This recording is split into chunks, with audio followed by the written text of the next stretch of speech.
તો ગાઈસ અમે ત્રણેય જઈ રહ્યા છીએ અમારા ખેતરે. તો ચાલો તમને બતાવો અમારા ખેતરનો નજારો. અને આ છે અમારો ફર્સ્ટ બ્લોક. આજનું વાતાવરણ ખૂબ જ સુંદર અને રળિયામણું હતું અને અમારું ખેતર પણ ખૂબ જ સુંદર હતું. અને અમારા ખેતરથી નજારો કંઈક આવો આવે છે કે તમે જોઈ લો. આવું વાતાવરણ માત્ર ચોમાસામાં જોવા મળે. આજે એવું લાગે છે કે લગભગ વરસાદ આવી જ જશે.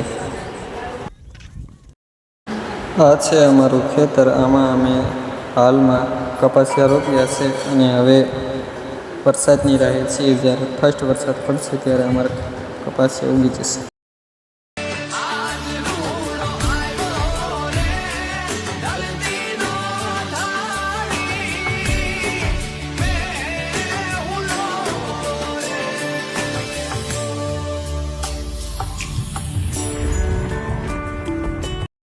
આ છે અમારે ખેતર પાસેની નદી, જે ખૂબ જ સુંદર છે.